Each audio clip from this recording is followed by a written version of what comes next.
네, FTA 22강 시작합니다. 그래서 이제 자동차 관련해서죠, 그죠?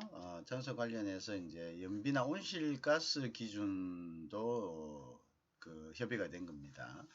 그래서 이제 에코 이노베이션을 갖다가 이제 이렇게 탄소 배출량 같은 경우에 그죠? 킬로미터당 14g에서 17.9g으로 확대가 되었고요.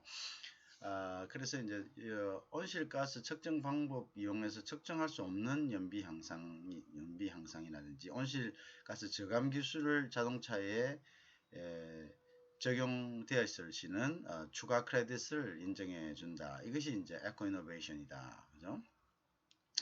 그 다음에 이제 차기 21년부터 25년 연비 온실가스 기준의 마련에 있어서 미국 기준 등 글로벌 규제 동향을 고려해서 소규모 제작사 제도는 소규모 제작사는 이제 그 부분을 지금 유지하는 것을 그대로 유지해 준다는 거죠. 그래 되면 이제 너무 그 높은 기준을 원하면 이제 그 수출이 힘드니까요. 그래서 이러한 것들을 합의 의사력 형태로 합의 사항을 반영하였다. 그다음에 이제 상세 내용을 보면요. 그래서 온실가스 저감 기술이 적용되는 자동차에 대해서 연비 온실가스 추가 크레딧을 인정하는 거죠. 그래서 에코 이노베이션 상한선을 현재 그 14.9g 배출량이죠, 그죠? per 킬로미터에서 17.9kg을 확대했다. 그래서 이제 이 부분은 이제 국내외 업계에서 동일하게 적용될 것으로 예정이 된다. 이렇게 되죠.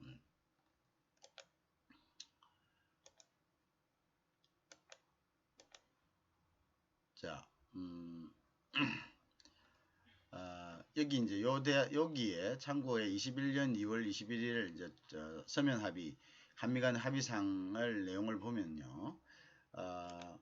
각국은 자동차 연비 또는 온실가스 배출에 관한 강제적 기준을 설정하는 새로운 또는 개정된 기술 규정, 그죠? 연비 또는 온실가스 규정을 마련할 때, 그죠? 자동차 온실가스 배출량은 탄소 배출량을 말합니다, 그죠?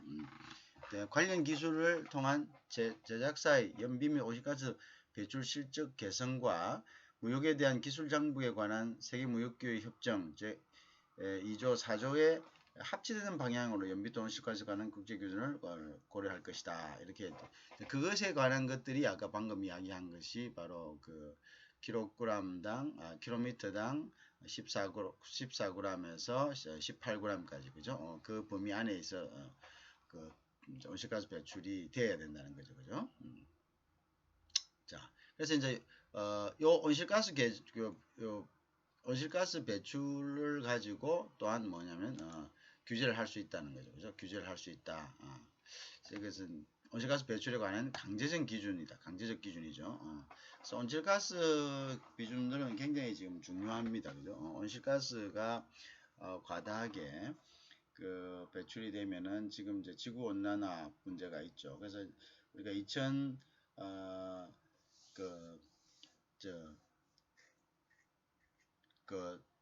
파리 환경회의 같은 곳에서도 알 수 있다시피 이제 지구의 모든 그 구성원들, 그러니까 그 후진국이든 선진국이든 할 것 없이 온실가스 배출 규제, 즉 그 온실가스 배출, 즉 지구 환경 규제에 관한 그런 그 파리 협약에 모두 이제 끌어들였습니다. 그죠? 앞전에 있던 뭐 도쿄 그 아젠다나 이런 데서는 사실은 이제 강대국들을 중심으로 했고 또 거기에서 뭐 미국이나 중국 같은 나라들이 나가버리고 그죠?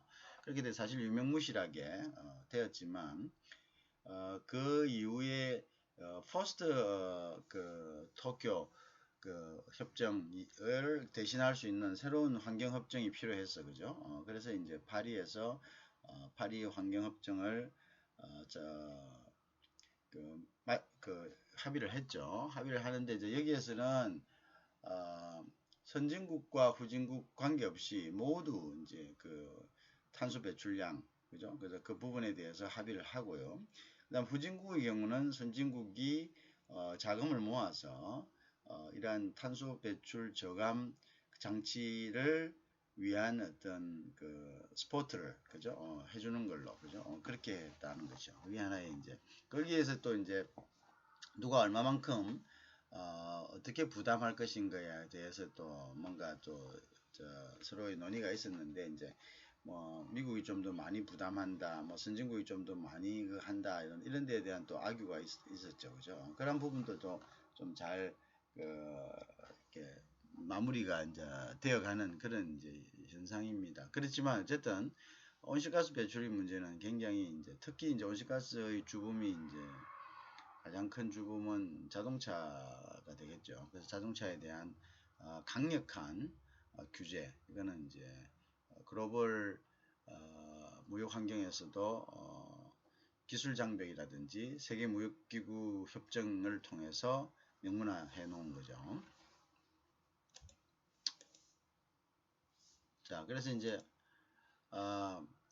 미국, EU 등도요, 연비 대비 온실가스 규제를 도입했습니다. 그죠? 소규모 제작업체 대상, 이제 소규모 제작업체는 일단은 자동차 생산량이 적으니까요. 그리고 이제 이런 업체들에게 너무 높은 스탠다드를 요구하면은 일단은 뭐 도산할 수밖에 없죠. 그죠?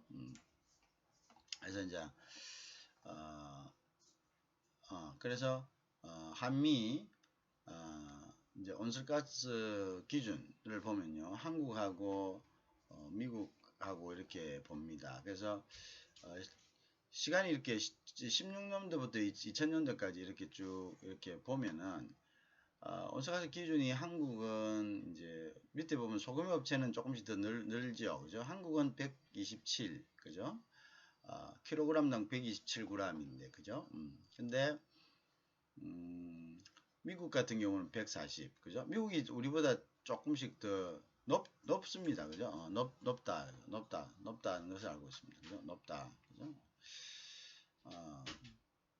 그 다음에 이제 그 높은 것을 알 수 있죠. 그래서 이제 그 부분이 이제 우리가 그 부분들을 보면 알 수 있습니다. 그 다음에 이제 자동차 평균 에너지 소비율을 기준해서 온실가스 배출 허용 기준 및 기준 적용 관리 등에 관한 고시 제6조 소규모 제작업체에 대한 기준. 그래서 이제 이 부분들을 이게 이제 소규모 제작업체를 대상으로 했을 때의 기준이다, 이거죠. 소규모 제작업체의 기준이고, 요 기준은 예외적으로 인정을 해준다는 거죠.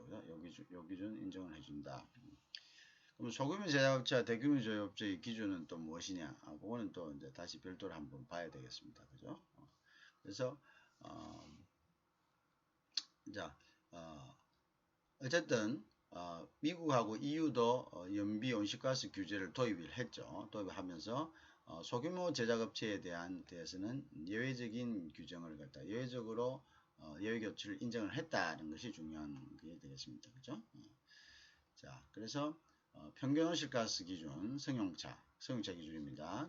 킬로그램당 킬로미터당 g이죠. 127g, 그죠? 뭐 이런 식으로 쭉 이렇게 돼 있죠, 그죠? 자.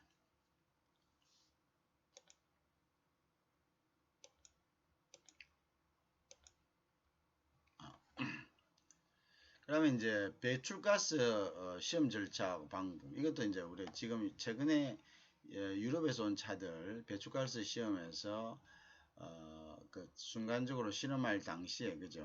뭐 어떤 뭔가 좀 트릭을 써가지고 배출가스 탄소 배출량을 갖다가 줄이든가 아니면 이제 뭐 실험 자체를 갖다가 좀 잘못 뭐 그냥 눈속임을 했던가 이래가지고 최근에 이제 벌금을 물는 경우를 많이 봤을 겁니다. 리콜되고, 그죠? 그래서 우리나라의 배기가스 기준이 미국에 비해서 좀 낮다. 낮다, 그죠? 자, 이제 그런 점들이 이제 조금 제조사로서는 조금 부담이 되겠죠.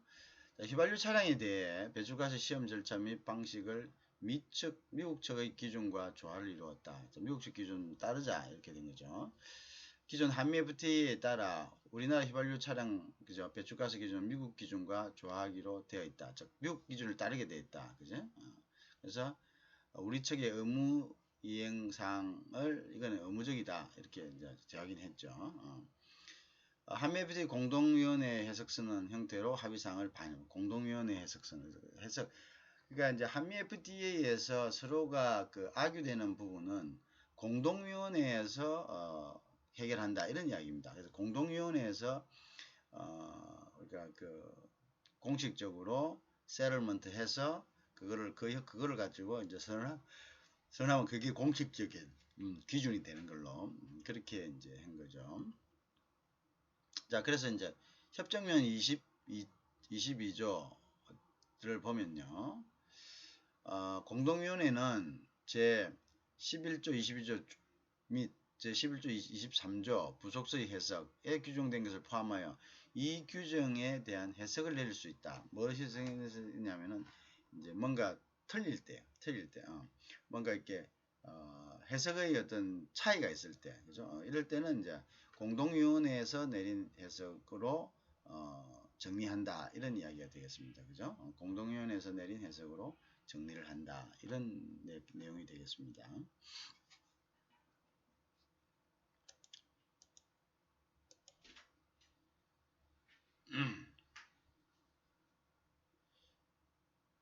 자, 그래서 이제 휘발유 차량의 배출가스 기준 및 시행 방법, 절차에 대한 미 기준과의 조화 의무를 갖다 확인했고요. 자, 한미 FTA상 휘발유 차량 배출가스 기준을 미 캘리포니아 기준과 조화하기로 한 기존 의무를 확인하는 차원이었다. 그러니까 이제 미국의 검사 방식을 따른다 이런 이야기겠죠. 자, 근데 이제 원 합정인 2007년 6월 30일 이제 은엑스 부속사안의 구체적인 자동차 규제 문제에 대해서 그게 이제 어떻게 되냐면요. 대한민국은 제작사에 의해서 대한민국 영해에서 판매된 자동차의 수와 총 판매 차량의 비메탄 유기가스 평균 배출량을 이러한 목적을 위하여 개선하기 위해서 캘리포니아 규정집 제13편 제1961조 즉 캘리포니아 저배출 차량 기준 2규정과 그에 따라 캘리포니아주에 의해서 적용되는 방법을 사용한다. 그러니까 이 내용은 이제 결국은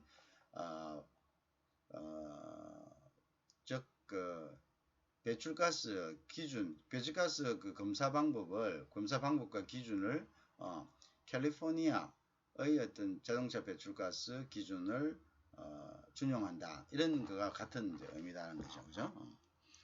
그런 의미를 이제 최초의 그 우리가 FTA 타결 2007년 6월 30일 그 타결된 그 내용을 보아도 이제 이러한 부분들이 있다라는 거죠. 그래서 우리가 자동차 부분에 대해서는 이 배출가스는 미국의 배출가스 규정을 준수한다라는 것이 명시되어 있다. 그죠? 명시되어 있다는 것을 이제 재확인했다. 이렇게 보면 되겠습니다. 그죠?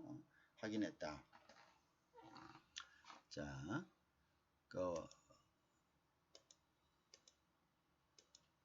자, 그래서 이제 향후에 휘발유 배출가스 기준에 대한 연방 기준과 미 캘리포니아 기준이 불일치하는 경우 바뀔 수 있죠. 기존 스탠다드는 그죠? 그 다음에 이제 그럴 경우에는 그러니까 이제 미국은 주별로 각기 이제 기준이 틀립니다. 그죠? 법도 적용되는 법도 틀리고요. 그러니까 이제 그 당시에는 2007년 당시에는 미 캘리포니아의 자동차 그 배출가스 기준이 전체적으로 하나의 스탠더드가 미국 전역의 스탠더드가 되어서 그거를 갖다가 채택을 했는데 향후에 또 연방 기준이 있을 수가 있겠죠, 그죠? 왜냐하면 자동차의 어떤 자동차가 이제 계속적으로 이제 자동차의 저감 기술들이 진보를 한다면은 그 스탠더드도 자꾸 이제 높아지겠죠. 그리고 이제 그 지구 환경 문제가 시간이 가면 갈수록 점점점 좀 급박해진다면은 그 이제 기준 또한 강화될 것입니다. 그리고 그 기준이 강화될 경우에 혹 나중에 미 캘리포니아 기준과 미 연방 기준이 같이 동기화되지 않을 경우에는 그죠?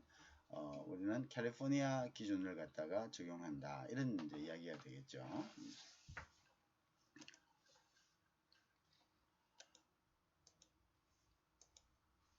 자, 그 다음에 이제 자동차 부분은 이제 그 정도로 이제 마무리가 되었고요. 그 다음에 이제 투자입니다. 투자. 그래서 우리가 ISDS죠. 투자.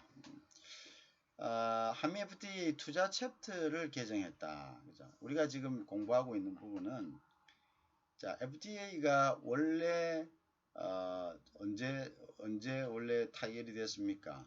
2007년 6월 30일 타결이 됐습니다. 이 프로세스를 여러분들이 잘 이해를 하고 있어야 됩니다. 2007년 6월 30일 날 됐죠. 근데 이제 6월 3일 타결이 됐는데 이게 비준을 받아야 되지 않습니까? 각국의 의회 가서 비준을 받아야 되는데 이제 미국은 앞전에 얘기했지만 미국의 비준이란 것이 우리 한국보다 까다롭습니다. 왜냐하면 미국은 양원이 있죠. 상원과 하원, 그죠? 그래서 이제 상원은 각 주에서 2명씩, 그죠? 대표가 되고요. 하원은 이제 우리나라처럼 인구수에 따라서 이제 뽑게 돼 있죠. 인구수에 비례해가지고 이제 뽑게 되어 있는데요. 미국은 법률안 부분에 있어서는 상원의 권한이 하원의 권한보다 앞섭니다. 그래서 이제 어떤 시스템이냐면 우리는 국회에 어떤 법률안이 올라오기 위해서는 일단 뭐 국민들이 할 수도 있고 국민들이 어떤 압력단체들 그 다음에 의원 스스로가 또 할 수도 있고요. 그 다음에 이제 행정부에서도 이제 법률안을 제출할 수 있겠죠. 어쨌든 이것이 이제 법률안이 되기 위해서는 소위원회, 이제 즉 상임위원회에 이제 와가지고 그 사람들이 심의를 해서 이제 이거를 갖다가 이제 법사위원회에 올려서 여러 가지 수정이라든지 이제 뭐 다른 법률과 배치되는 것이 없는가, 기존의 법률은 이런 것이 있는 것이 없는가라는 것들을 이제 본 다음에 이걸 이제 본회의에 상정을 하고 이제 본회의에서 의결되면 법률안으로 이제 공포가 되죠. 물론 대통령에게 이제 통지가 되어서요. 자, 그런데 미국 같은 경우에는 이 절차가 2번 됩니다. 그러니까 뭐냐? 똑같은 절차가 하원에서 지금 방금 우리나라에서 진행되는 법 절차가 미국 하원에서 일단 진행이 돼서 하원에서 일단 그것이 통과가 되면은 이거를 다시 상원으로 올립니다. 그래서 바로 그 자체로서 대통령이 통보해서 법률안이 되는 우리하고는 틀리게 상원으로 갑니다. 그러면 이제 상원에서는 똑같은 절차를 다시 밟습니다. 다시 밟는. 그러니까 하원이 결정해서 올렸던 그 법차를 다시 한번 체크하는 의미에서 똑같은 절차를 합니다. 그래서 이제 상원이 통과를 됐다. 그러면 이제 상하원이 이제 의논을 해가지고 서로 이제 합의를 했고 통과된. 그러면 이제 다시 이제 하원과 상원이 다시 본회의에서 다시 한 번 더 의결을 하고 이것을 이제 취합해가지고 결국은 이제 대통령에게 이제 보내서 대통령이 거부권을 행사하지 않으면 법률로서 확정이 되는 시스템입니다. 그러다 보니까 FTA라는 것은 이제 행정부에서 대표부에서 협의를 합니다. 그죠? 협의를 해서 서로 이제 합의를 하는 것은 또 중요하지만 제일 중요한 것은 이제 각국의 의회에 가가지고 이 합의 사항에 대해서 비준을 받아야 비준이라는 것은 추인한다는 뜻입니다. 합의한 것에 대해서 인정을 해준다는 것이거든요. 그러면 이 인정해주는 부분에 대해서 이제 미국 의회나 한국 의회에서 서로 간에 이제 국민들이 그걸 보고 이거 또는 압력단체들이 또 있을 겁니다. 그럼 관련 이제 이해관계 당사자들이 그 부분에 대해서 이제 의견을 내겠죠, 그죠? 그래서 이제 이게 지연된 겁니다. 우리한테 불리하다, 우리한테 유리하다, 뭐 우리도 잘 아시겠지만 그 당시에 이제 농산물 부분 이런 부분에 대한 이제 저항이 컸죠.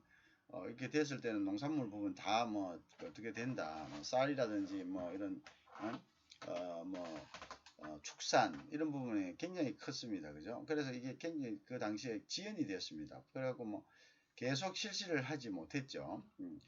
그러다 이제 중간에 2010년 그죠? 2월 10일에 야 이거 서로가 이게 서로 나라에서 이게 통과가 안 되니까 만나서 우리가 좀 서로 좀 이렇게 좀 개정을 하자. 서로 입장이 우리가 합의를 했지만 이게 지금 강한 저항을 받고 있다. 그러니까 조금씩 우리가 수정을 하자 해갖고 이제 한번 이제 했는데 그때는 이제 우리가 서면으로 서로가 이제 어느 정도 이제 합의를 했습니다. 그죠? 그래서 이제 서면 수정을 하고 그거를 이제 2012년 그죠? 2012년 3월 15일에 이제 시행을 하게 된 거죠. 그래서 2015년 3월 15일에 이제 시행을 했습니다. 그죠? 시행을 해가지고 이제 거의 쭉 계속되었습니다. 계속되고 있다가 2017년 트럼프 대통령이 취임을 하고 나서 이제 트럼프 대통령이 실질적으로 미국 실리주의를 이제 채택하게 됨으로써 이 FTA가 사실은 불리하다. 자신들에게 불리하다. 한미 FTA가 불리하다. 그래서 한미 FTA를 전면 수정하거나 아니면 파기하겠다라는 이제 이런 식으로 이제 일종의 이제 위협을 한 거죠. 근데 이건 사실은 이제 국제 이런 협약적인 차원에서는 넌센스입니다. 그죠? 그러니까 의회의 비준을 다 받아 이런 상황에서 이렇게 다시 문제를 제기해 가지고 파기까지 하겠다.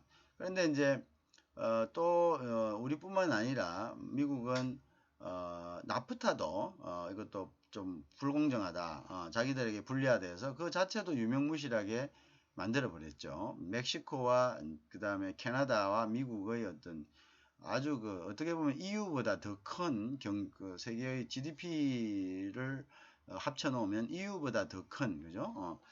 그런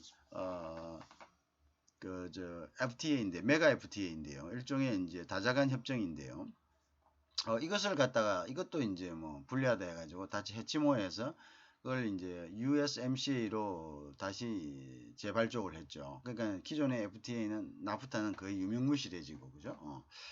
자 이런 상황에서 뭐 힘의 논리입니다. 어쩔 수가 없는 상황이니까 이제 우리가 2018년 3월에 이제 재협상을 다시 하게 되었고 지금 우리가 학습하고 있는 부분은 이 재협상의 내용입니다. 재협상 때가 이제 어떻게 재협상의 내용이 2007년 원협상과 2011년 2월 11일 서면 추가 협상하고 틀린 점이 어떤 점이고 또 어떤 점들이 개정되었는가를 이제 우리가 살펴보는 거죠.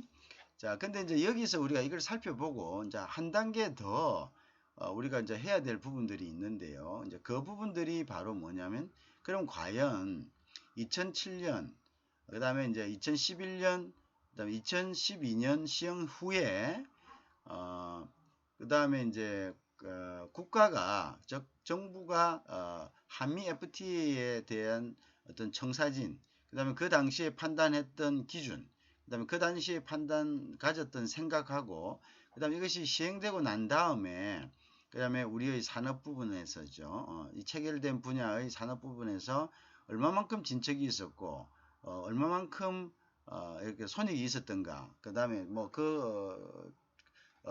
원시행 당시의 점과의 어떤 문제점은 무엇인가 이런 것들을 이제 결국은 최종적으로 체크를 하는 것이 이제 함으로써 우리가 마무리할 수 있습니다. 그런데 이제 이러한 부분에 대한 것이 지금 이제 시간상으로 조금 모자라는 그런 느낌이 좀 있습니다. 그래서 이제 끝낼 수 없을 것 같은 그런 느낌이 있는데 하여튼 흐름은 그렇게 돼야 된다.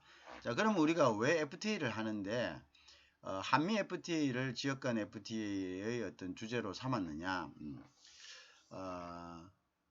우리가 이제 FTA에서 가장 중요한 게 FTA를 누가 리딩하느냐는 게 중요하죠. FTA 입김을 누가 가장 글로벌 FTA를 그러면 그걸 이제 돌아가면은 가트부터였어. 그죠? WTO. 지금이 WTO. 그 다음에 이제 그 WTO가 다자간 협상인데, 그 다자간 협상에서 복수 국가 간 협상인 FTA를 갖다가, 일종의 이제 FTA는, 반하는 겁니다. WTO에. 왜? WTO는 다자간이기 때문에 모든 국가들이 이제 일률적으로 협의상에 대해서 적용하는 건데, 근데, 복수가는 뭐냐면, 복수가는 그거를 갖다가 예외적으로 어떤 사안에 대해서 우리가 이제 그 복수관에 대한 것은 이제 농산물이나 섬유 부분에 대해서 이제 WTO에서 일단 그 부분은 모든 나라들이 다 열악하고 예민한 부분입니다. 노동집약적이고. 그래서 이제 그 부분은 일률적으로 적용하지 않고 각 나라의 사정이 있기 때문에 이제 그 각자가 쌍무협정으로서 쌍방 간에 이제 그거를 이제 딜을 할 수 있도록 그런 여지를 남겨두었죠. 이제 그러한 이제 복수국가 간 그 협정의 어떤 그 한 형태가 사실은 FTA인데요.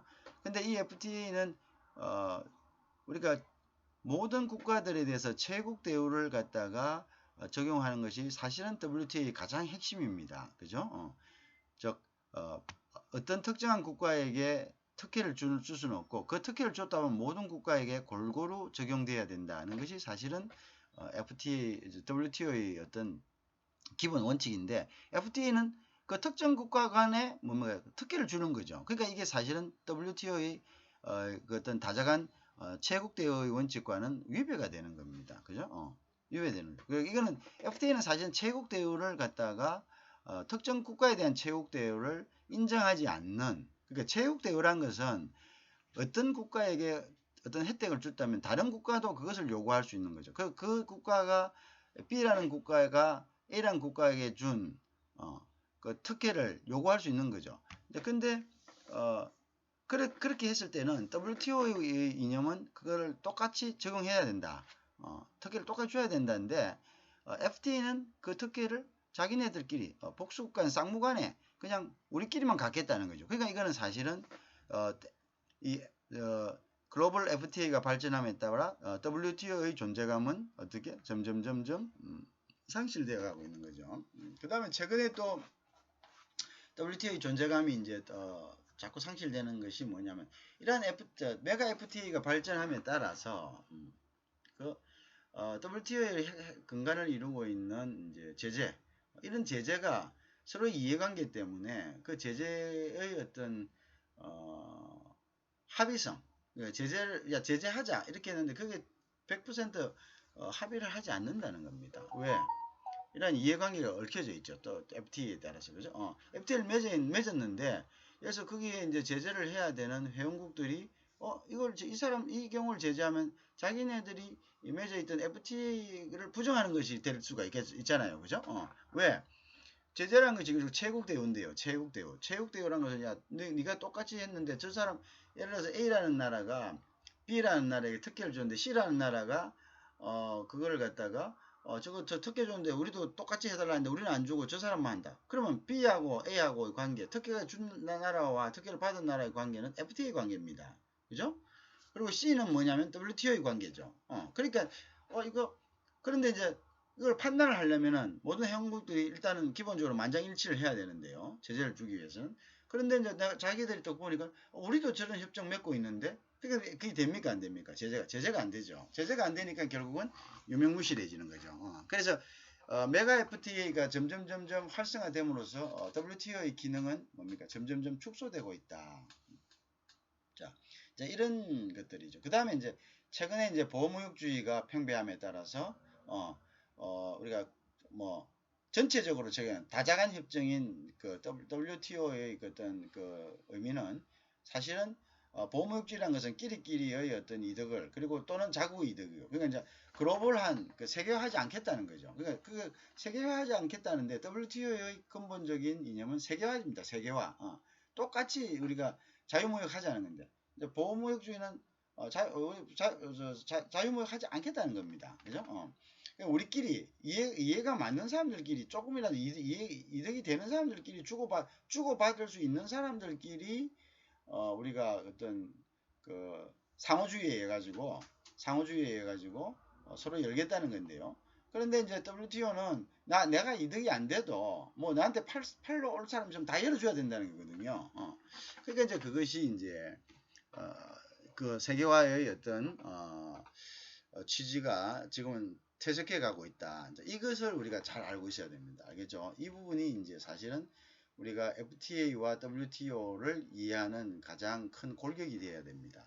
자, 그래서 이제 그런 부분들이 있다. 그죠? 이제 그래서 그런 것들을 우리가 알아야 된다는 거죠. 이제 그게 중요하다. 자,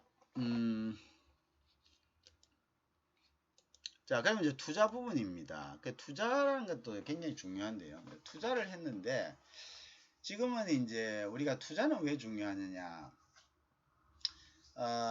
지금은 글로벌화가 굉장히 이제 가속화되어 있는 것은 사실이지 않습니까? 그래서 옛날에는 이제 가장 국제 WTO나 가트나 WTO 당시에 가장 핵심은 무역이었죠. 무역. 그죠? 무역이란 것은 이제 자국에서 그냥 국경을 넘나들면서 이제 자유로운 무역을 하는 것을 근본으로 했는데 지금은 이제 세계화라는 것은 국제적으로 경영을 한다는 거죠. 그러니까 때와 장소가 그러니까 그 일단 체국 대우로 인해 가지고 특정 국가에 진입하는 것이 불리함이 없는 거죠. 왜? 그 특정 국가에 진입할 때 그 국가가 특정한 국가에게 준 혜택을 자신들도 그 진입하는 국가도 요구할 수 있는 게 이제 체국 대우입니다. 그러니까 경쟁, 즉 들어가는 경쟁, 순출할 수 있는 경쟁을 똑같이 한다는 거고요. 그 다음에 이제 국내에 들어갔을 때는 또 내국민 대우를 요구할 수 있습니다. 내국민 대우란 것은 국내에 들어가서 그 나라의 국내 기업에게 주는 혜택을 물론 예외 조항은 이제 좀 있을 수가 있는데요. 그 나라 국민의 그 나라 기업에 그 나라 국적 기업에 주는 혜택을 외국 기업도 똑같이 요구할 수 있다는 것이 그게 이제 내국민 대우입니다. 그러면은 WTO가 지향하는 체국 원칙하고 내국민 대우만 실행이 된다면은 어떤 나라든 간에 그 나라에 쉽게 자기 영토처럼 가서 비즈니스를 할 수 있습니다. 그렇기 때문에 이제 중요한 것이 뭐냐면 투자에 관한 이제 개념이 살아나는 거죠.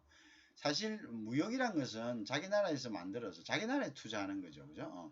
수출하기 위한 어떤 시설을 투자하고 뭐 이렇게 하는 건데 이제 그 단계에서 수출 단계에서 한 발자국 더 나간 겁니다. 여러 가지 이제 보다 더 안정적인 투자 환경이 이제 그 조성이 된 거죠. 그러면 가가지고 그 나라에서 그 수출을 하기 위한 그 투자를 하겠죠. 그 회사를 세우고 뭐 여러 가지 이제 있습니다. 근데 이 투자를 했는데 이 투자에 대해서 보장받지 못한다면은 자 정부가 이제 하루아침에 뭐 몰수를 한다든지 규제를 한다든지 그죠? 투자를 하기 위해서 부동산을 구입을 했습니다. 예를 들어서 했는데 또 이제 그 투자 중에는 한국과 같은 나라에서는 부동산에 대한 투자도 굉장히 투자거든요. 왜? 부동산 값이 자꾸 천정부지로 오르니까. 그다음에 이제 뭐 투자라는 게 꼭 제조 시설에 대한 투자만을 의미하지 않습니다. 제조, 그다음에 서비스, 뭐 이런 데에 대한 투자를 다 이야기하죠. 그럼 부동산을 갖다가 예를 들어서 뭐 이제 뭐 외국인 건설사들이 들어와가지고 이제 건설을 좀 하겠다. 보니까 이거 한국에서는 재개발이 제일 이제 사실은 큰 이제 부동산 투자다 생각해서 돈을 많이 들여가지고 예를 들어서 이제 뭐 강남이나 이런 데다가 이제 재개발될 수 있는데 그런 데다가 투자를 했습니다. 그런 데다 이제 땅을 사거나 아니면 여러 가지 뭐 아파트를 매입을 했다고 합시다. 재개발 가능성이 있는데 그런데 이제 이런 데에 대해 가지고 국가가 이제 부동산 뭐 안정재택이다 이렇게 해가지고 규제를 해버렸다. 이건 땅을 뭐 10년 동안 팔지도 못하고 그 다음에 개발 이득금을 환수한다. 그럼 너희들이 뭐 샀지만 원래 샀던 가격하고 그 다음에 나중에 이제 부동산 재개발이 결정돼 가지고 오른 가격이 원래 샀을 때는 1,000만 원인데 나중에 부동산 이제 재개발 결정돼서 5천만 원 됐다. 그러면 내가 4천만 원의 차익을 받습니다. 그죠? 근데 이제 왜냐면 이거 환수금이라 해가지고 4천만 원 그대로 다 가져가 버리는 거죠. 그러면은 이거는 투자를 하나만 하죠. 그죠? 그러니까 이런 것에 대한 보장을 이제 규정하는 거죠. 이런 데에 대한 보장. 그러니까 투자자들이 국내 투자가들과 마찬가지로 손해를 보지 않고 그 다음에 국가가 어떤 조치를 했을 때는 그에 대한 상하는 보상을 해줄 수 있도록 그런 조치를 규정하자. 그런 조치를 갖다가 만들어 놓자. 그래야지 투자가 안전하게 될 거 아니냐라는 것의 취지를 이제 이야기하는 거죠. 그죠? 이제 그런 이야기입니다. 자, 이제 그래서 이제 그런 것들에 대한 정부의 조치, 그죠? 자, 그래서 이제 투자 협정을 통해 정부 조치에 대해 투자 절차가 이제 그 구제 제도입니다. ISDS, 그죠? 그다음 이제 그게 이제 개시된다. 자, 그다음에 자, 그래서 여기에서는 또 이제 그래 됐는데, 근데 이제 우리가 여러 가지 협정이 있을 수 있습니다. 그죠? 투자 협정은 인디비주얼하게 우리가 FTA, 한미 FTA에 의한 이제 쌍무정인 이제 국가 간의 어떤 협정이 있을 수가 있고요. 또는 이제 어떤 기업과 국가 간의 협정이 있을 수가 있겠죠. 그죠? 그러니까 외국인 투자를 유치를 할 때 이제 어떤 특정한 기업입니다. 이런 FTA, 한미 FTA가 없더라도요. 있기 전이라든지 아니면 뭐 있을지라도 또 별개의 어떤 투자 협정이 있을 수가 있겠죠. 기업 대 기업 간에, 그죠? 근데 이제 기업 대 기업 간의 투자 협정을 맺고, 기업 대 국가 간의 투자 협정을 맺고, 이제 한국 정부와 이제 미국의 특정 기업 간에 이제 어떤 큰 기업 간에 이제 투자 협정이 있을 수가 있지 않습니까? 그래서 맺고, 이제 예를 들어서 정부가 어떤 조치를 해가지고, 이제 분쟁 절차가 이제 개시가 되었다고 합시다. 이럴 경우에는 그 개별적인 투자 협정에 기인해서 절차가 진행된다는 겁니다. 근데 뒤에 이제 한미 FTA를 통한 이걸 갖다가 자기가 유리하다 해가지고 이 유리한 FTA를 가지고 내세워 가지고 나 이거로 해 이 법이 맞다 이렇게 할 수는 없다는 겁니다. 알겠죠? 자, 자기가 투자 협정에 있어서 분쟁 절차는 후에 유리한 것을 갖다가 주장할 수 없다 이런 이야기입니다. 알겠죠? 근데 이제 한국 정부 예를 들어서 한국 정부나 미국 정부가 동의하는 경우에는 그죠? 동의 좋다 그러면 뭐 FTA를 통한 구제 절차로 하자, ISDS로 하자라고 했을 때는 FTA를 통한 ISDS 절차가 진행이 가능하다라는 것을 이야기합니다. 그죠? 하자 할 때는 이쪽에서 이제 뭐 그걸 받아준다면 이제 해도 된다 이죠. 받아주지 않으면 기존에 했던 그 협정대로 진행이 된다라는 것을 이야기하는 거죠. 자, 그 다음에 이제 또 다른 경우는요. 투자자와 다른 투자 협정을 통해 중재를 제기한 그죠? 비당사국의 투자자가 동의하는 경우 다른 투자 협정에 따라 진행된 ISDA 중재 절차와 한미 FTA 기초한 절차가 병합할 수가 있다 이런 이야기죠. 병합할 수 있다. 당사자가 아닌 다른 사람, 다른 사람이 이제 동의하는 경우에 중재를 제기한 비당사국 투자자가 중재를 다른 투자 협정을 통해 중재 또 제3자가 있을 수 있겠죠. 제3자가 있을 수 있다. 자, 그래서 이제 보세요. 그러면 이제 중복 판정 우려, 자, 중재 판정의 신뢰성 하락 등 이게 이제 그러니까 중재가 이게 이중으로 될 수가 없다는 거죠. 이중으로 해서는 안 된다는 거죠. 그죠? 그럼 이중으로 되면 뭡니까? 예를 들어서 다른 투자 협정에 의해서 또 구제제도가 구제제도가 되고 있고 또 한미 FTA 해가지고 또 진행되고 모를 수 있습니다. 이렇게 있다가 여기서 이렇게 내려도 되고 여기서 이렇게 내려도 되고 그러면 어떻게 됩니까? 그거는 더 큰 혼란을 가지고 오겠죠. 그죠? 그래서 이러한 것들에 대한 이제 동일 조치에 대한 중재 아비트레이션에 대한 결과가 다르게 내려질 경우에 대한 이제 중복 제소에 따른 중복 배상이 있을 수도 있고요. 그 다음에 중재 판정의 신뢰도 하락이 있을 수도 있고 이러한 점들을 갖다가 방지할 수 있다. 이번 규정을 위해 그죠? 그래서 이제 무슨 말인지 이해를 하시리라고 생각합니다. 그죠? 그래서 이제 투자 중재가 이미 투자 ISDA가 어떤 진행이 되고 있다면은 거기에 한미 FTA에 따른 중재를 주장할 수 없다. 기존의 것을 그대로 기존의 것으로 해야 된다. 그죠? 그러나 이제 피당사국, 즉 제소를 당한 나라, 미국이든 한국이든이 동의할 경우에는 한미 FTA 협정에 따른 ISDA를 적용할 수 있고요. 그 다음에 이제 제3자, 이 일에 대한 제3자가 이제 또한 요구할 경우에는 한미 FTA에 대한 그것을 제3자는 뭐냐면 선의 3자니까요, 그죠? 그 사람들은 뭐 여기에 새로이 들어온 사람들이니까, 그죠? 이를 들어온 사람들이 새로이 이제 어떤 법률 관계에 들어온 사람들의 경우에는 어떻게 하겠습니까? 이 사람들은 이제 선의 3자이기 때문에 피해를 줄 수가 없는 거죠. 이럴 때는 이제 그 사람들이 한미 FTA에 따른 좀 분쟁 절차 해결을 갖다가 요구할 경우에는 그걸 갖다가 들어줘야 된다. 이런 이야기가 되겠죠.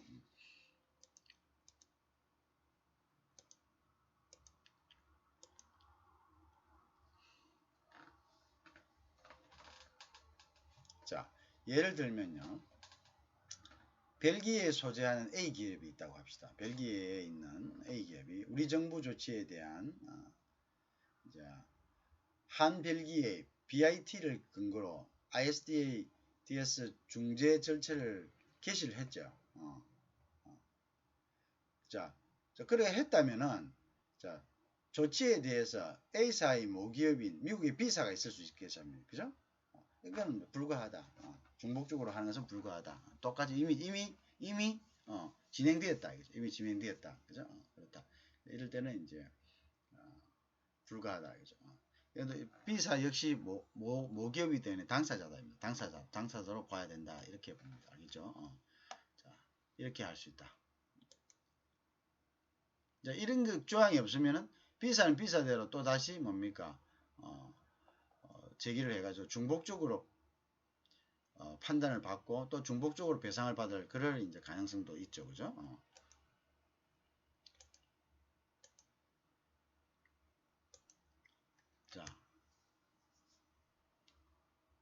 자, 그 다음에 투자에 관해서요. 또 이제 legal merit, 즉 법률상 이유가 없는 청구를 신속 절차를 통해 본안 전 항변 단계에서 결정한다. 즉 뭐냐? 우리로 이야기하면 이제 각하하는 거죠. 각하. 자, 각하한다. 기각한다. 뭐 이렇게 기각이라는 표현이죠, 맞죠? 기각. 각하는 자격이 되지 않는 경우고요. 기각은 이제 다툴 이유가 없다는 거죠, 그죠? 그래서 이걸 어떤 걸 하고 이렇게 하면은 계속적으로 그 불안정한 상태가 되죠. 예를 들어서 투자를 했는데 진행을 돼야 된다. 서로가 투자를 했어. 근데 분쟁이 생겼어. 그런데 이제 이걸 가만 보니까 이거 저기 뭐야? 이거를 그냥 이 사람들이 마음이 변한 거야. 뭐 법률상 아무런 문제가 없는데 그런데 문제는 뭡니까? 자, 예를 들어서 여러분들이 이렇게 합시다. 계약을 했어요. 계약을 했는데 어떤 공사 계약을 했다고 합시다. 공사가 계약을 해서 자, 어떤 건물주가 자, 나 한 100억짜리 집을 지어주세요. 했어. 그러면 이제 건설회사는 계약을 했어요. 그러면 이제 100억짜리 집을 짓기 위해 가지고 뭘 합니까? 투자를 하잖아요. 뭐 예를 들어서 뭐 미리 원자재도 사놓고 사람들도 수배하고 그다음에 여러 가지 이제 뭐 투자를 합니다. 그죠? 그런데 이제 딱 시작을 하려 하는데 갑자기 이제 건설사에 대해서 무슨 이유로 해가지고 건축주가 너는 뭐 우리 집안하고 원수라서 그걸 맡길 수가 없어. 뭐 이러다든지 아니면 뭐 여러 가지 이제 그 이유가 될 수 없는 거죠. 그 법률상 이유입니다. 법률상 이유. 그러니까 그게 이제 예를 들어서 정서상으로는 서로 간에 예를 들어서 원수지간이면은 그게 이제 안 되겠죠, 그죠? 정서상은 안 되겠죠. 예를 들어서 뭐 서로 지방 간의 원수인데 그 정서상은 이득을 줄 수는 없죠. 근데 법률상으로는 그러한 그 이유 때문에 어떤 법률 행위를 취소할 수는 없거든요. 그러면 이제 예를 들어서 그 사람이 속이지 않는 이상, 예를 들어서 이 사람이 이제 물어봤다 해서 너 우리 집안하고 뭐 원수진 거 없냐 이렇게 물어봤다. 없는데요. 알면서도 없는데 했다면 그건 문제가 됩니다. 그거는 이제 사람을 속인 게 되거든요. 그런데 이제 이 사람은 모르고 자기도 모르고 서로 모르면은 그것에 대해서 이제 의무는 누가 있냐? 주의를 누가 해야 되냐? 그러면 그 건물주가 해야 되는 거죠. 건물주가 자기가 어떤 이득을 줄 사람이 해야 되는 거죠. 그렇지 않고 이제 했는데 나중에 이제 봐서 아 이거 안 되겠다. 이건 이 사람한테 우리나라랑 원수지간이다. 뭐 우리하고 전범기업이다. 이렇게 됐다. 자 이렇게 됐을 때 그럼 과연 이제 어떻게 되느냐 이거죠. 자 이거는 이제 법률상으로는 사실은 이유가 되느냐.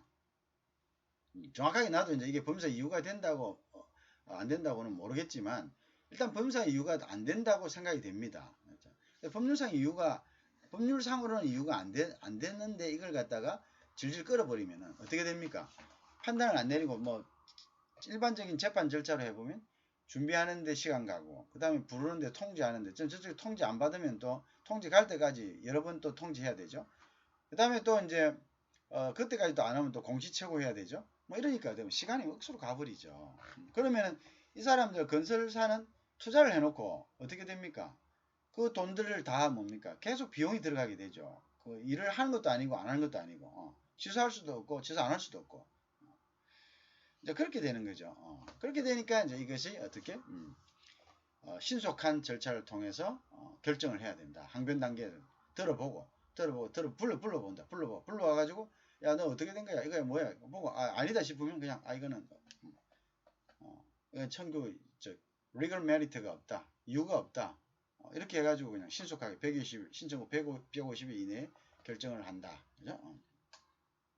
얼마나 많이 걸리는 거 알겠죠? 국가 간의 분쟁에서는 영역 문제, 관할 문제, 그 다음 여러 가지 문제들이 아주 복잡한 문제들 못해도 한 2, 3년은 걸려버리죠. 그죠? 그러면 그동안 모든 관계들이 중지되니까, 그죠? 엄청난 손해가 발생한다는 것이죠. 그죠?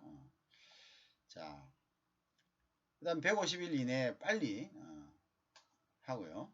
법률상 이유가 없는 청구인지 여부 판단 시 청구인 사실관계 주장을 사실이라고 가정할 필요는 없다. 그죠? 그래서 그냥 이제 뭐 사실이라고 가정할 필요 없이 그냥 이게 봐서 중재판정부가 일부 증거의 조치나 심리를 통해서 청구인의 주장을 판단할 수 있도록 이렇게 하는 거예요. 그죠? 그래서 이제 조금 이제 그 권한을 갖다 강화시킨 거죠. 그죠? 그래서 이제 명백하게 법률상 이유, 즉 legal merit가 없는 청구를 추가했다. 이 경우는 빨리 심리 단계에서 사실관계 확인 없이 원래 사실관계 확인 없이 판정을 내린다는 것은 기각은 그렇습니다. 사실관계 확인이 없죠. 그러니까 이제 사실관계 확인하고 하는 거는 이제 일단은 1심이죠. 1심. 사실심이죠. 사실심. 1심, 2심. 그 다음에 이제 거기에 대해서 판결이 내는 데 대한 법률적 적용을 갖다가 검토하는 것은 이제 법률심. 그걸 우리가 세운 대부분에 의한 이제 심을 이제 이야기하죠. 자, 그래서 이제 이렇게 이걸 추가를 했다는 거죠. 그래서 추가를 해서 이제 청구의 판단을 빨리 결정할 수 있게, 그죠? 문제에 대해서는 분쟁에 대해서, 그죠? 분쟁 청구를 신속하게 할 수 있다. 자, 그래서 이제 기존 상황은요. 그래서 이제 법률상 청구인에게 유리한 판정이 내려질 수 있는 청구가 아니라는 이의제기, 그죠? 그 다음에 분쟁이 중재재판부, 중재판정부의 권능이 있지, 권한이 있지 않다는 이의제기, 그죠? 자, 그래서 이제 앞전에는 청구인에게 유리한 판정이 내릴 수 있는 청구가 아니다. 이거는 거의 근거가 없습니다. 아무 이유가 없는 겁니다. 이건 억지 주장입니다. 라는 이의제기가 있었거나, 그죠? 또는 이제, 이거는 이 중재판정부에서 판정할 내용이 아닙니다. 라는 이제 이의제기가 있었을 경우에, 이제 이렇게, 뭘 했습니까? 명백하게 법률상 이유가 없는 이런 청구를 신속 절차를 통해서 했죠. 그죠? 했죠. 그런데 이제 여기에다가 이번에 이제 개정된 2018년 3월에 개정된 것은 명백한 법률상 이유가 없는 청구라는 이의제기로 이제 추가되었다는 거죠. 명백히 법률상 이유가 없는 청구. 이것도 뭡니까? 이렇게 신속. 이것도 이제 추가해가지고 신속하게 뭡니까? 신속 절차를 적용하게 했다. 이 조항을 청구했다. 무슨 알겠죠? 자, 이렇게 되면은 기존에는 이거 유리한 판정이 내줄 수 없다라고 해도 또는 중재재판 권능이 아니야. 여기에 한정됐지만 이제 여기다가 명백한 법률상 이유가 없는 청구라는 조항이 더 추가가 됐다. 더 확장됐다. 신속 재판을 할 수 있는 신속 중재를 할 수 있는 그런 근거가 더 추가되었다 이런 겁니다. 그 이제 중재재판부가 중재판정부가 구성된 다음 40일 이내에 이러한 이제 명백한 법률상 이유가 없는 청구라든지 법률상 청구에 유리한 판결이 내릴 수 없는 있는 청구가 아니라는 이의제기가 있거나 아니면은 분쟁이 중재재판부의 권능에 있지 않은 이의제기가 있을 때는 권한에 관한 모든 절차를 중지하고요. 요청 후 150일 이내에 결정을 해야 된다. 그죠? 근거를 제시해야 된다. 그리고 이제 최대한 60일 정도를 더 연장할 수 있다라는 이제 규정을 갖다가 신설을 한 겁니다.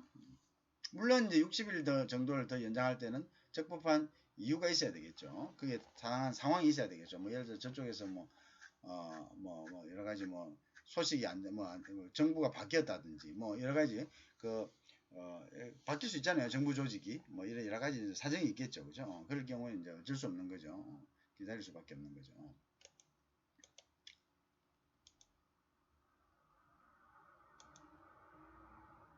자, 그 다음에 이제 또 뭐냐면요. ISDA 등 분쟁 해결 절차에 대한 최국 그죠? 즉, 최국 대우 조항 원용 금지를 명확하다. 이게 뭐죠? 최국 대우를 원용한다는 인용한다, 주장한다 이런 뜻입니다. 원용한다, 인용한다, 원용했다, 이제 인용했다. 이걸 갖다가 최국 대우 조항 원용 금지를 명확하게 했다.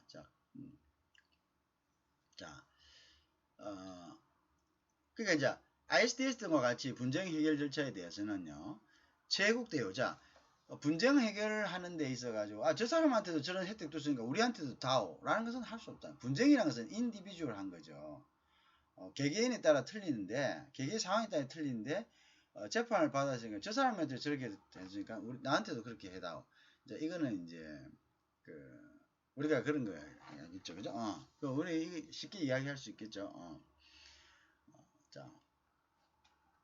자, 그러니까 분쟁이란 것은 같은 케이스지만은 각 나라의 어떤 상황에 따라서 틀린 겁니다. 그죠? 그래서 그걸 갖다가 일률적으로 한 특정 국가에게 어떤 혜택을 줬다 해가지고 그걸 다른 국가에게 할 수가 똑같이 줄 수는 없는 거죠. 그죠? 그것은 이제 굉장히 이제 복잡한 판단의 문제이기 때문에 그죠? 그러니까 이제 투자자에게 유리한 다른 투자협정 상의 분쟁 해결 절차 조항을 적용하기 위해 최국 대우 조항을 원용하는 거죠. 그죠? 저 사람한테는 저렇게 줬지 않느냐? 우리한테도 이거 줘야 되는 거 맞다. 라고 하는 것은 그죠? 최국 대우 조항을 원용하는 것은 이런 똑같은 케이스에 너희들은 왜 저 사람들한테는 주고 투자를 하게 해주고 우리한테는 못하게 해주냐? 이제 이거는 맞지 않다는 거죠. 그거는 이제 우리가 분쟁이란 것은 케이스별로 틀린 거죠. 그죠? 그래서 분쟁 절차에서는 그걸 이제 할 수가 없다.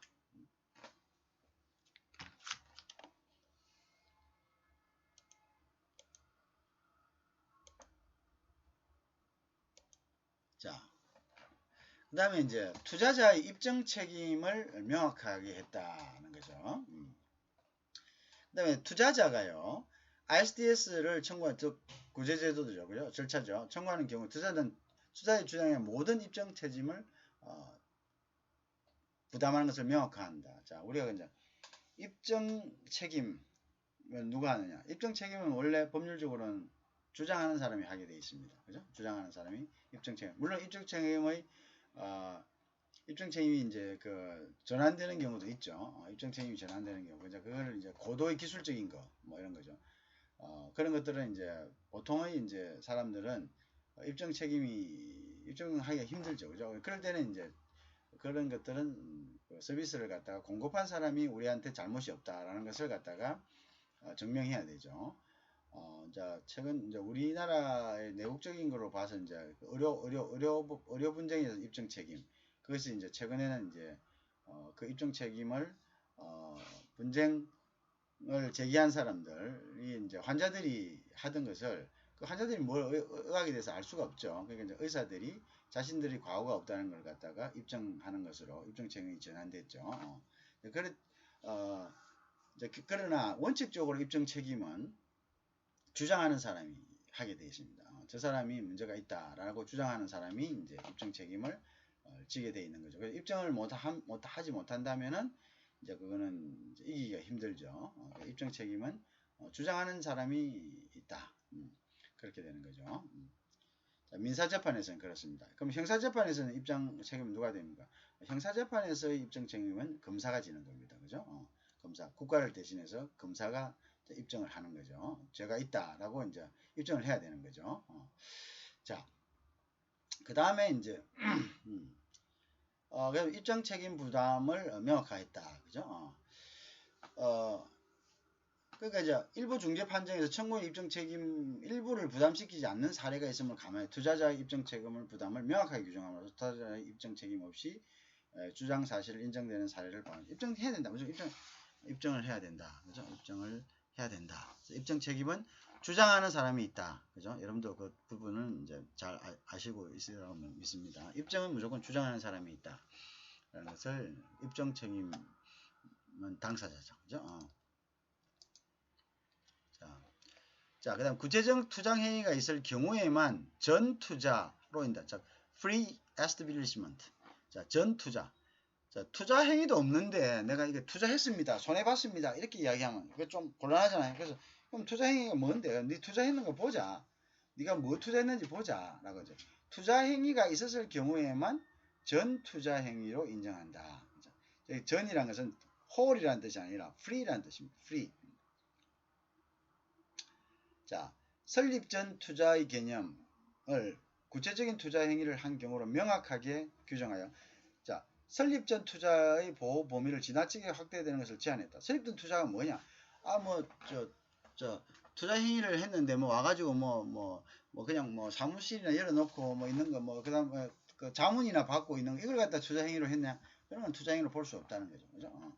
진짜로 투자 행위 뭔가 있어야 된다. 단순 투자 계획, 시장 조사 이런 거죠. 그건 설립 전 투자로 보호되지 않습니다. 투자 계획이라든지 투자자가 자원 또는 자본을 전달하거나 허가 또는 면허를 신청하는 등 그렇죠. 허가 또는 면허를 신청하는 것도 이것도 돈이 많이 들죠. 허가나 면허를 신청하기 위해서 뭡니까? 용역도 줘야 되고 그럼 여러 가지를 해야 되죠. 그죠? 뭐 설계도 해야 되고 그럼 거기도 돈이 엄청나게 들어갑니다. 그죠? 이런 것들은 구체적인 이제 자본 투자 행위가 있어야 되죠. 그죠? 구체적인 행위가 있을 경우에 설립 투자로 보호하는 것이다. 나 시장 조사했다. 우리 들어갔었다. 우리 직원이 뭐 했다. 뭐 이런 거는 투자 행위로 볼 수가 없다. 이런 이야기가 되겠죠.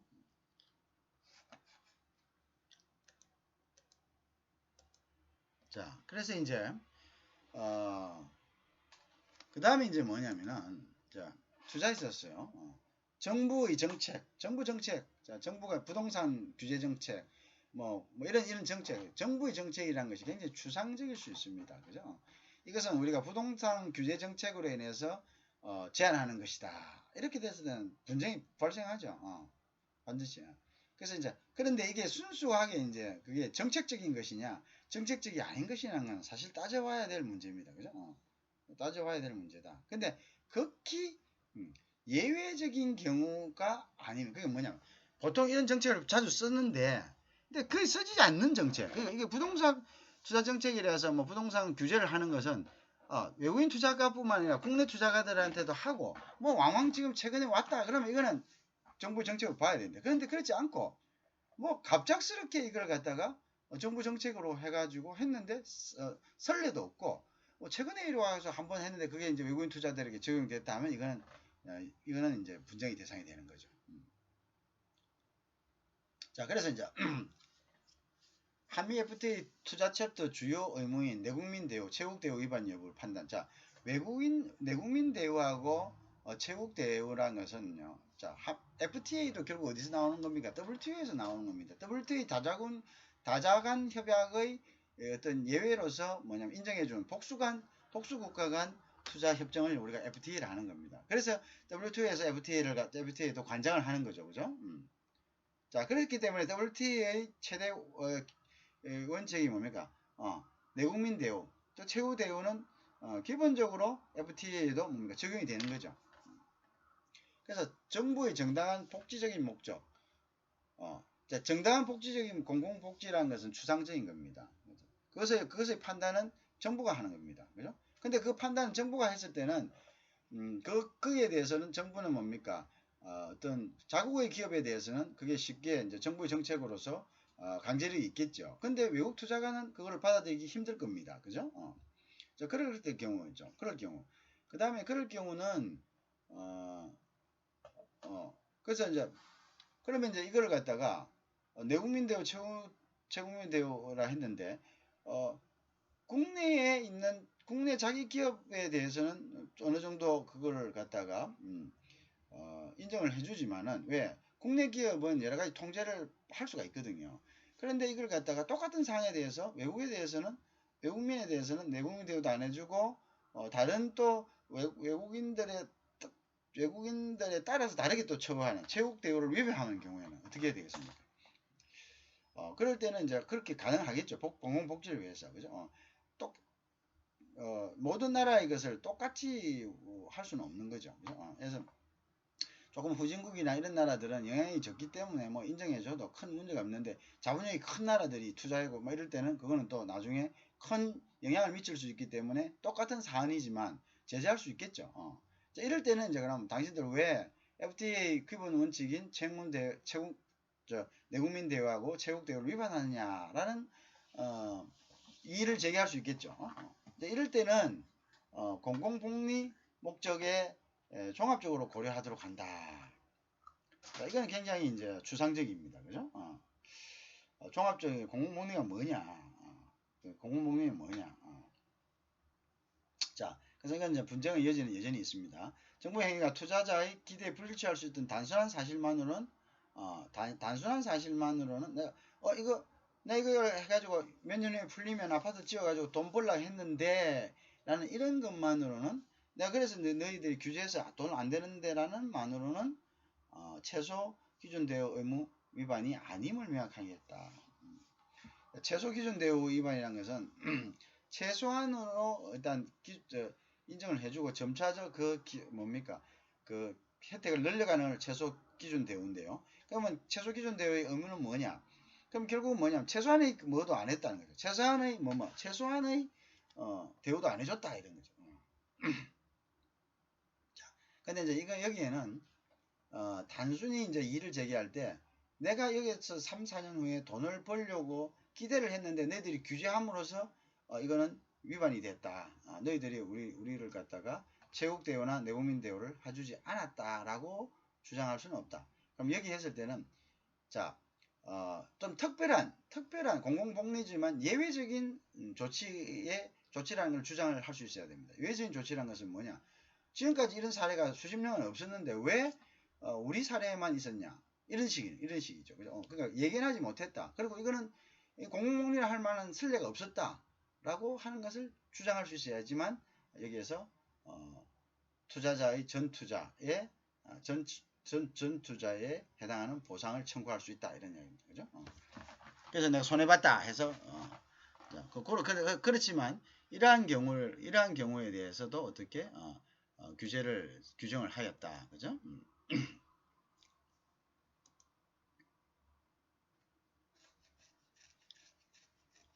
자, 그래서 이제 여기서 동종 상황이라는 거죠. 동종 상황. 자, 그러면 이제 무슨 말이냐? 동종 상황이 아까 그겁니다. 예외적인 상황의 반대 말이죠. 그죠? 내국민 대우, 그 다음에 최국 대우의 차별 여부 판단인 동종 상황 판단에 정부의 정당한 공공복지 등을 종합적으로 동종 상황. 동종 상황이라는 것은 뭐냐? 이거는 다른 최근에 어떤 최근에 규제했던 거, 즉 부동산 매매 금지, 뭐 그런 거 있잖아요. 취득한 지 몇 년 이내는 팔 수 없는 거. 자, 이걸 갖다가 갑자기 내가 부동산을 샀다 이거죠. 외국인 기업이 부동산 투자를 샀는데 이걸 갖다 갑자기 시행을 해보죠. 정부가. 그럼 이거 왜 시행하냐? 나 우리 3년 후에 이거 해가 대팔렸는데 왜 5년까지 못 팔게 하느냐? 이거는 너희들 나라의 그 국민들에게 하는 거하고 또 전번에 보니까 다른 나라들한테는 이렇게 안 했는데 왜 우리한테만 이렇게 하느냐? 이렇게 했을 때는 이제 국가가 야 이거는 봐라 몇 해 전에도 우리가 이거 똑같이 이렇게 했다 이런 선례가 있다 라고 했을 때 내국민 대우와 체국 대우의 원칙이 적용되지 않아도 된다 이거죠. 그렇지 않고 특별하게 이런 아무 선례가 없었는데 동종 상황이 있어야 된다. 동종 상황이 있었을 때는 이거는 공공복리라고 인정한다 이런 겁니다. 앞전에도 이렇게 했었다라는 비슷한 상황이 있어야지 이거를 갖다가 공공복리라 정부에 의한 공공복리라고 인정을 한다. 그렇지도 않는데 한 번도 이런 사례가 없는데 갑자기 내가 부동산 사자 말자 이런 조치를 했다. 이거는 뭐냐면 예외적인 아주 특별한 예외에 해당되기 때문에 이 경우는 정부에 대해서 청구할 수 있습니다. 정부에 대해서 이건 보상을 청구할 수 있습니다. 그죠? 그렇다.